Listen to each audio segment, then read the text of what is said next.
A ver, yo aquí lo único que vengo es a poner un poco en contexto sobre el conflicto que está habiendo en la Franja de Gaza, ya que lo único que veo es que los medios de comunicación realmente lo que hacen es llamar genocidas a Israel, victimizar a Palestina, y realmente no cuentan la realidad de todo esto, ya que todo esto viene de mucho antes del 7 de octubre de 2023, que es cuando Hamas ataca a Israel. Así que, pues os vengo un poco a contextualizar todo. No voy a opinar realmente de lo que pienso, ya que cada uno opina lo que quiera, pero quiero que esas opiniones vayan con un contexto por detrás. Así que, tras el fin de la Segunda Guerra Mundial, se vio la necesidad de otorgar un lugar para la comunidad judía. Se barajó entre Chipre, Uganda, Palestina y Argentina. En 1948 se decidió por Palestina para fundar el Estado israelí, el cual tenía un significado histórico para los hebreos, ya que se dice que es la tierra prometida en la que se asentaron las primeras tribus cuando Moisés los liberó del yugo faraónico. Como consecuencia, más de 700.000 palestinos fueron expulsados a lo que conocemos como el Nakba, la desintegración del pueblo palestino, el cual se dividió entre Gaza, Israel y Cisjordania, lo que causó una tensión en la zona. El 8 de diciembre de 1987 comenzó la primera intifada, tras la muerte de dos palestinos que iban en un taxi que fueron arrollados por un camión de la Armada israelí. Los israelíes argumentaron que el militar a cargo del vehículo perdió el control, aunque algunos testigos árabes aseguraron que el militar había actuado premeditadamente, ya que muchos aseguraron que fue una respuesta a la muerte de un israelí que había muerto a causa de una herida de cuchillo, apuñalado por un palestino. En 1993, tras años de revuelta, se firmó el Tratado de Oslo en la Convención de la Paz en Madrid, donde Yasser Arafat, Autoridad Nacional Palestina, y Yitzhak Rabin, el primer ministro del Estado israelí, firmaron, donde se establece un gobierno interino en Gaza y Cisjordania, un gobierno palestino demócrata con elecciones y unas fuerzas israelitas cederían su autoridad a la administración civil palestina. Bueno, realmente estos son los puntos más importantes de ese acuerdo. Obviamente tienen muchos más, pero me quería centralizar en estos por todo lo que viene después. El 4 de noviembre de 1995, Tijal Almir, de 25 años, estudiante de Derecho, el cual aseguraba que la retirada de Cisjordania negaría a los judíos su herencia bíblica sobre Jerusalén, asesinó a Yitzhak Rabin con 3 disparos tras acabar un discurso y dirigirse a su coche. Tras esto, Benjamin Netanyahu, un antiguo soldado y miembro de la Likud, un grupo ultranacionalista, se convirtió en el primer ministro israelí. Sí que es verdad que Netanyahu ha violado varias veces el acuerdo, con avances y con colonizaciones sobre Cisjordania, donde a día de hoy 1 de cada 10 ciudadanos es un colono israelí. Esto comenzó una época de tensiones, y en septiembre del 2000, tras la cumbre de Camp David, el entonces líder de la oposición, Ariel Sharon, visitó el exterior de la Cúpula de la Roca y la mezquita de Al-Aqsa, con el permiso de la seguridad israelí en Cisjordania, lo que fue tomado como un acto de provocación. A la siguiente mañana, cientos de musulmanes apedrearon a los fieles judíos en el Muro de las Lamentaciones, a la cual la policía contestó con disparos, lo que llevó a la muerte de 7 palestinos. Tras la muerte de Yasser Arafat en 2004, comenzaron conflictos internos entre los grupos palestinos, lo que llevó al fin de la segunda intifada. El 7 de octubre de 2023, Hamas atacó a Israel con más de 5.000 misiles en unos 20 minutos, a lo que se le ha nombrado la tormenta de Al-Aqsa. Tras esto, las tropas de Hamas se adentraron en el territorio israelí, donde mataron a 1.200 personas, sin distinguir y tomando más de 200 rehenes, lo que fue apoyado por el Frente Popular para la Liberación Palestina. Todo esto se celebró en la calle con los cuerpos muertos de los civiles. Benjamin Netanyahu, tras esto, comentó por vía Twitter: ciudadanos, Israel está en guerra. Nuestro enemigo pagará como nunca conocido. Ganaremos esta guerra. Ursula von der Leyen, presidenta de la Comisión Europea, aseguró que Israel tenía el derecho a declararle la guerra. Así que realmente yo lo que no entiendo es el cambio de discurso de la Comisión. Ahora Israel es el genocida, pero realmente tú le has dado el visto bueno para declararle la guerra a Palestina. A mí es que hay algo que no me cuadra realmente de toda esta historia. Bueno, sigamos. Mahmoud Abbas, primer presidente palestino, salió a declarar y apoyar el derecho de los palestinos en defenderse en contra del terrorismo de los colonos israelíes y de las fuerzas de ocupación. Entonces, estás a favor de una matanza de civiles, pero cuando Israel se defiende, les llamas genocida. Tras varios meses de ofensiva israelí sobre los territorios de Hamas, varios presidentes salieron en defensa de Palestina, como por ejemplo nuestro querido Sánchez, donde expresó francas dudas de que las fuerzas israelíes estén respetando el derecho internacional en su ofensiva en el estrecho. Tras estas declaraciones, el primer ministro Benjamín Netanyahu convocó a la embajadora española Ana Salomón para una reprimenda tras estas vergonzosas declaraciones. A día de hoy, Sánchez ha convocado una rueda de prensa para el 28 de mayo donde va a reconocer al Estado de Palestina. Claro, yo lo que quiero recordar a Sánchez es que España es el país de toda la Unión Europea que más material letal ha exportado. Un 52% de todo el material que llega a Israel es de España. Aunque la secretaria de Estado de Comercio asegure que no es material letal y que desde 2001 no le importamos este tipo de material a Israel, es algo que no podemos asegurar, ya que les protege la ley del secreto de Estado. Aquí realmente cada uno saca sus conclusiones, todos sabemos cómo es el gobierno de Sánchez. Lo que sí sabemos es que España ha adquirido 705 millones de euros en productos de la empresa israelí el VIP System, que se vende y publicita bajo el eslogan "Privados en combate", y también que el gobierno de Sánchez ha autorizado la venta de 44 millones de euros en productos letales 6 meses antes del conflicto. A ver, realmente los españoles sabemos cómo actúa Sánchez. En este conflicto no se está quedando atrás, ni mucho menos, y su forma de actuar es la compra y venta de materiales militares a Israel. Se declara neutral desde un principio y solo pide el fin de la guerra. Para todo que el 28 de mayo quiera reconocer al Estado de Palestina y lo único que haga día tras día es acusar a Israel de estar cometiendo un genocidio. Tras todo esto, el 8 de mayo la Embajada de Israel en España comunicó vía Twitter: Israel manifiesta su total rechazo a las falsas acusaciones difundidas por algunos ministros, intelectuales y medios de comunicación que contrastan con el incomprensible silencio de España ante el drama de los 32 secuestrados. Hombre, Sánchez no es el único que sabe hablar.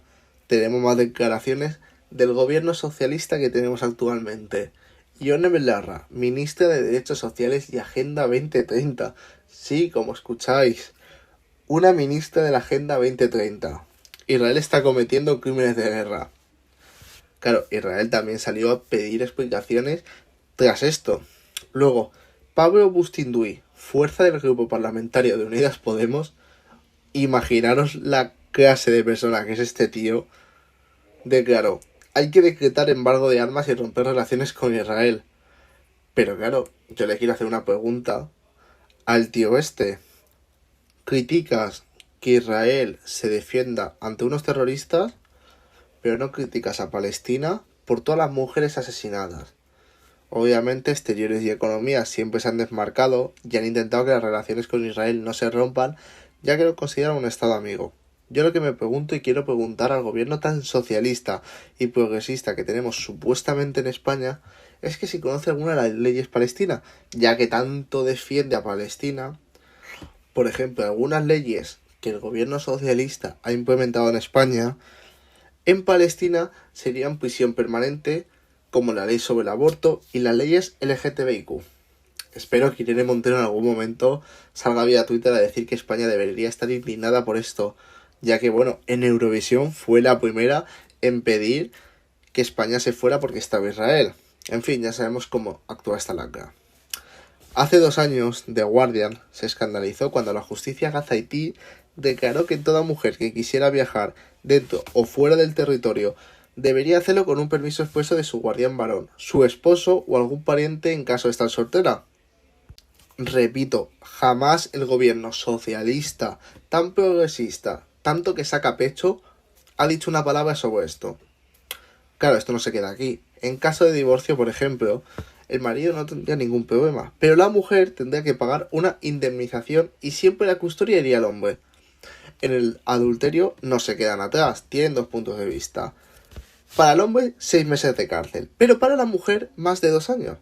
Luego, un dato bastante perturbador es que el 29% de los matrimonios en Palestina son con jóvenes de 16 años y el 13,4% son con menores de 15 años. Sí, menores de 15 años. Esto quiere decir que el 42% de los matrimonios en Palestina son con menores de edad. Repito, jamás se ha dicho nada en España. Las mujeres no pueden conducir tampoco. Unas activistas palestinas de derechos humanos declararon: no habrá Palestina libre sin libertad para las mujeres. Obviamente, primero creo que toca reconocer los derechos de las mujeres. Y ya después, si queréis, nos podemos sentar a debatir si os podemos considerar un Estado o no. Claro, la cosa no queda aquí. Aún tengo más datos sobre la verdadera catástrofe humanitaria que se vive en Palestina, la cual Sánchez quiere reconocer como Estado. Un 35% de las mujeres casadas han declarado que han sufrido violencia física a mano de su marido en los 12 meses previos antes del matrimonio. Un 40% de las mujeres no casadas han sufrido violencia por algún varón familiar y solo un 0,7% de las mujeres denunciarían. Estamos hablando de que más del 70% de las mujeres han sido víctimas del maltrato físico a manos de un hombre. Pero en España, que vamos tan de progresista, que sacamos tanto pecho, ¿vamos a apoyar esto? En 2015 y 2020 se han contabilizado 149 feminicidios en una población de 4,5 millones. Así que imaginaros la magnitud de esto.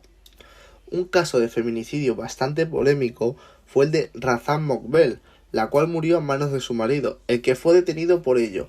Pero la ley palestina lo liberó, ya que la familia del asesino le pagó una indemnización a la familia de la mujer y aquí ya está, nos lavamos las manos y fin. En 2016, 23 mujeres fueron asesinadas por honor. Mientras tanto, mientras que Sánchez quiere apoyar esto, Irene Montero, día tras día, dice que España es un país machista. Sí, Irene Montero nos llama machista a nosotros, mientras quiere reconocer a Palestina como Estado. Luego hay una ley bastante curiosa, que es la ley del estatus personal, la cual está basada en el Corán, donde niega los derechos a las mujeres por el simple hecho de ser mujeres, el cual se basa en que las mujeres deben seguir siempre al hombre. Aún así, Irene Montero, ni Sánchez, ni cualquier persona del PSOE, de Sumar, de Podemos y de quien cojones sea, ha salido a comentar algo sobre esto, pero sí sobre la defensa israelí contra los terroristas, por si no se había quedado claro, Las mujeres tampoco pueden tener cuenta del banco. Las cortes palestinas no tienen en cuenta los testimonios de las mujeres. Solo un 19% de las mujeres están en el mercado laboral, pero aquí en España nos escandalizamos cuando en el Viva 24 sale una foto donde solo hay hombres. O sea, es que te pones a parar a pensar lo ridículo que es todo esto. Y es que me parece, sinceramente, es que me quedo sin palabras. Claro, Sánchez en ningún momento ha salido a declarar nada. Lo único que se pasa todo el día es hablando de la fachosfera, de que si el Viva 24 es la conferencia del fascismo, pero quiere reconocer a un Estado donde los derechos de las mujeres no existen. Bueno, no me quiero quedar aquí porque es que si no, esto puede durar 2 horas. Ahora quiero seguir con Estados Unidos. El porqué de la alianza con Israel. Desde 1946 a 2023, Estados Unidos ha financiado a Israel con 260 billones de dólares. Un exsecretario del Estado estadounidense explicó que Israel es el mayor portaaviones estadounidense que es insumergible, no lleva soldados estadounidenses y está ubicado en una región crítica para la seguridad nacional de Estados Unidos. En pocas palabras, llamó a Israel cortafuegos del terrorismo que se podría vivir en Occidente. Ahora mismo, a 20 de mayo, sobre las 19:30 de la tarde, Biden ha salido en defensa de Benjamin Netanyahu tras que el fiscal de la Corte Penal Internacional solicitara la orden de arresto sobre Netanyahu por sus crímenes de guerra y sobre el ministro de Defensa, a lo que Biden ha llamado escandaloso. Tras los ataques de Hamas, Estados Unidos también salió en defensa de Israel, mandando 2 portaaviones, los más modernos del mundo, y más de 2.000 tropas y aviones de combate, aparte de la ayuda a la evacuación de civiles en Gaza, que es algo que no se comenta, que Israel pide la evacuación de los civiles, que Israel ataca llamando a que los civiles evacúen la zona, pero claro, aquí en España eso no se comenta. Estados Unidos desde el comienzo de la guerra ha defendido que Israel no está cometiendo un genocidio y asegura que jamás está usando como escudo humano a la población de Gaza, aparte de aprovechar sus muertes para manipular la sociedad occidental, como realmente se está viendo que esto está pasando de verdad, que nos están manipulando. Porque yo realmente lo que veo son muchas manifestaciones por la muerte de civiles en Gaza, pero es que aquí nadie sabe la realidad de todo esto. Aunque bueno, ya que veo mucho confundidos, quiero recordar que Gaza está gobernada por un grupo terrorista, por Hamas. No es Palestina. Bueno, también que un 6 de diciembre Donald Trump, cuando era presidente, reconoció a Jerusalén como la capital del Estado israelí y ordenó trasladar allí su embajada. Tras esto, Estados Unidos fue el primer país en reconocer a Jerusalén como la capital de Israel, lo que llevó a muchas tensiones en la zona. Tras los ataques de más de 300 drones y misiles de Irán hacia Israel, uno de los países que salió a la ayuda de Israel fue Estados Unidos, a lo que le acabaron siguiendo Francia y Reino Unido. Sí, también quiero recordar que Israel también ha sufrido ataques por Irán. Es que todo esto se comenta muy poco en España. Aquí lo único que comentamos es cuando Israel se defiende, pero cuando Israel es atacada, nos podemos tirar, vale, sí, 1 hora, 2 horas en los medios de comunicación, pero ya está. Eso sí, cuando Israel ataca a cualquier zona de Gaza, bueno, pues tenemos noticias durante 3 días seguidos. Claro, mucha gente se pregunta el porqué del ataque de Irán. Empecemos con que gracias a China los países árabes han limado las perezas con Irán y que también gracias a China Israel ha limado las perezas con los países árabes. Entonces, realmente el único conflicto que queda candente en la zona es el de Irán con Israel, el cual Irán ha jurado destruirle. Claro, en España también apoyamos esto. ¿Cómo no? Sánchez siempre a favor de los terroristas. A ver, varios medios aseguran que fue en respuesta al bombardeo que mató a 13 personas en Damasco, donde 7 eran altos cargos del ejército de Irán. Aunque Israel asegura que fue Hamas, Irán piensa que fueron ellos. Aunque bueno, sabiendo cómo actúa Irán, yo realmente creo que les daba un poco igual, porque Irán financia a Hamas. Así que creo que fue la excusa para atacar. A ver, realmente a mucha gente le sorprende esto, ya que Irán fue el primer país musulmán en reconocer al Estado judío. Pero todo giró tras la Revolución Islámica del 69, donde tomó el poder el ex líder supremo Ruhollah Khomeini, el cual estaba influenciado por la Unión Soviética. Tras esto se apoderó de la embajada de Israel en Teherán para cederle a la Organización de Palestina que luchaba por un Estado palestino. Tras la Revolución del 69, estos dos países han vivido una guerra en la sombra, el cual los dos atacan pero ninguno lo reconoce. Irán financia a los grupos terroristas palestinos y en el 92 atacó una embajada israelí en Buenos Aires. Mientras tanto, Israel lucha por que Irán no consiga las armas nucleares, aunque su programa nuclear está muy avanzado, ya que realmente Israel piensa que si Irán consigue el programa nuclear sería un potencial ataque. Por ejemplo, en el 2000, Irán acusó a Israel del virus Stuxnet, el cual causó daños graves a las instalaciones en Teherán, donde estaban trabajando en las bombas. Tras su muerte, entró al poder Ebrahim Raisi, el cual fue el que ordenó el ataque en Israel. El 20 de mayo, sobre las 2:30, Irán confirmó la muerte de su presidente tras encontrar el helicóptero desaparecido donde iba. ¿Realmente qué ha pasado? Muchos medios otorgan la muerte a las fuerzas especiales israelíes, pero realmente es que nadie puede asegurar y menos acusar, ya que no existen pruebas que los incriminen. Pero claro, como Israel es el malo en todo, Israel ha sido el que ha matado al presidente de Irán. A ver, claro, ahora el presidente de Irán será el bueno de la película, nadie se acordará de que Irán es quien financia a Hamas, y Israel será el malo, el genocida, el asesino. Y retrocediendo un poco a lo que he dicho, Irán financia a Hamas. ¿Quién más financia a Hamas? Varios medios aseguran que más de 300 millones proceden de empresas así como de Irán, organizaciones benéficas. Tom Robinson aseguró: Hamas ha sido uno de los usuarios más exitosos de la criptomoneda para la financiación del terrorismo, aunque tras los ataques de Hamas han pasado a mover solo unos pocos miles de dólares. A lo que el TRM declaró: una razón probable para el bajo volumen de donaciones es que las autoridades israelíes lo están apuntando todo inmediatamente. Entre diciembre de 2022 y abril de este año, Israel ha incautado casi 190 millones de cuentas de criptomonedas que estaban vinculadas a Hamas. No sabemos realmente la cifra de esas cuentas, aunque desde el Departamento de Estados Unidos han afirmado que Irán proporciona hasta 100 millones anuales a Hamas.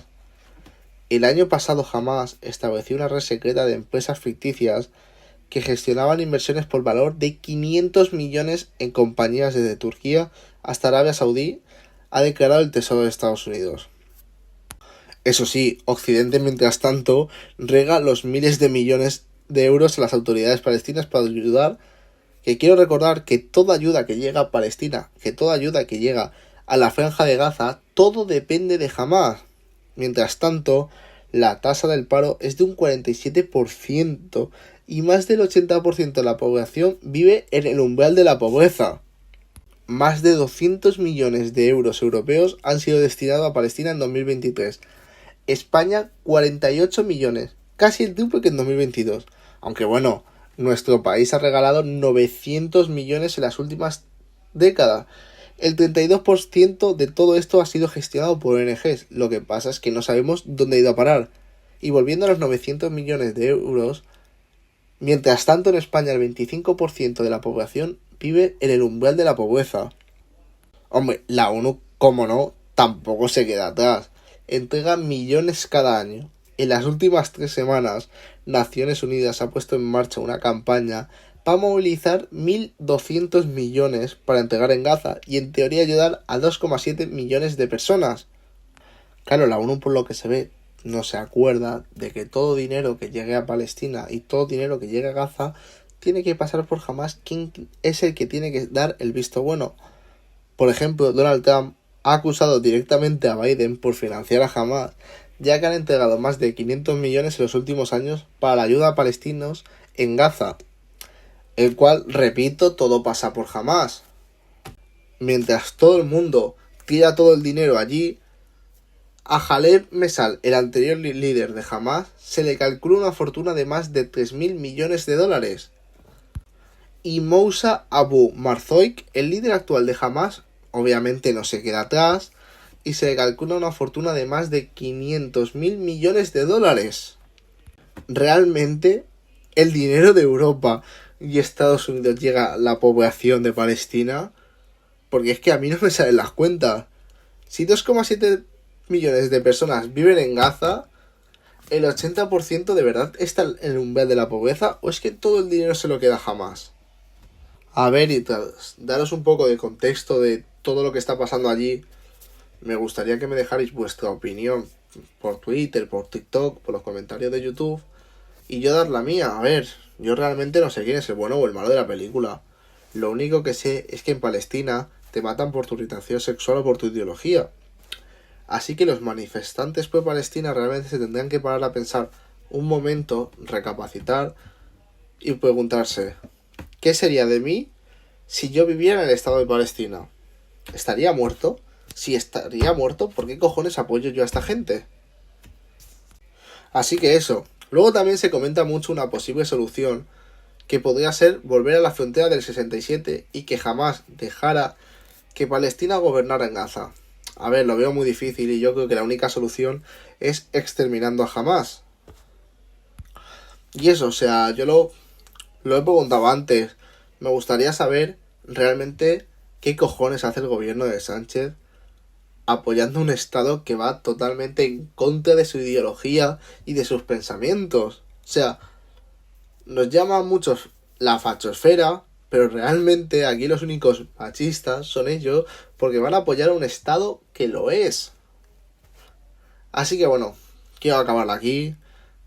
Lo dicho, me dejáis vuestros comentarios y vuestra opinión por vía Twitter o por vía TikTok.